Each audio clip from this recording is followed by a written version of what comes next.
आजादी के काफी साल बाद की बात है। दिसंबर का महीना था और साल था 1971। देश में सैकड़ों राजा, महाराजा और नवाब हुआ करते थे। इन सब को भारत सरकार से एक मुआवजा मिलता था और इस रकम से वो अपनी शान और शौकत बनाए रखते थे।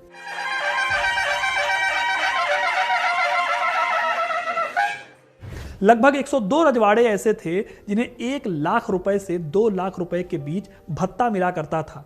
11 ऐसी रियासतें थी जिन्हें 10 लाख या उससे ऊपर का प्रीवी पर्स मिला हुआ था। इसमें हैदराबाद को 42 लाख रुपए मिलते थे, जयपुर को 18 लाख मिलते थे और त्रावणकोर को 22 लाख रुपए दिए जाते थे।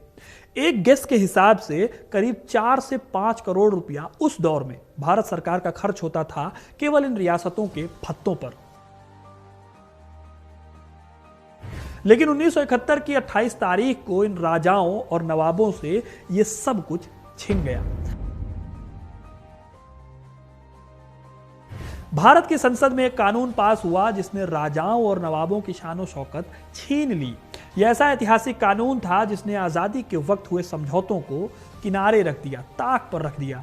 एक ऐसा फैसला जिसने भारतीय रजवाड़ों की जेब पर कैंची चला दी। यह भारत की जनता के लिए सबसे बड़ा सुधार था तो भारत के राजाओं के लिए सबसे बड़ा अन्याय।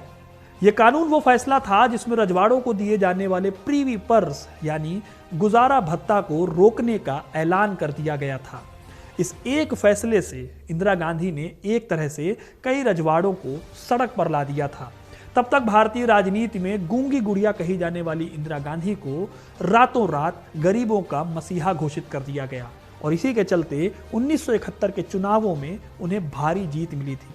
आज मैं आपको यही कहानी बताने वाला हूं। क्या था ये भत्ता जिसे प्रीवी पर्स कहा जाता था, क्यों लाया गया इस भत्ते को और ऐसी क्या मजबूरी आ गई कि अचानक इस सिस्टम को खत्म करना पड़ गया। ये सब जानने के लिए वीडियो को अंत तक जरूर देखिएगा, क्योंकि अपना इतिहास नहीं जानोगे तो खुद को कैसे पहचानोगे।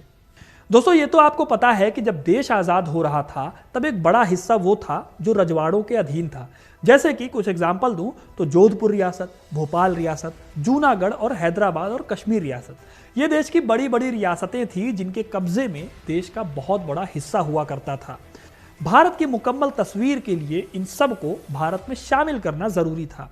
इसके साथ ही 500 के आसपास छोटी बड़ी रियासतें भी थी जिन्हें देश में मिलाना था। अब जाहिर है कि इन रियासतों को मिलाने का काम आसान नहीं था। देश के साथ मिलने का मतलब था कि रियासतों के राजा अपनी बची कुची ताकत को भी खो देंगे और जो रजवाड़ों का इतिहास उनका चलता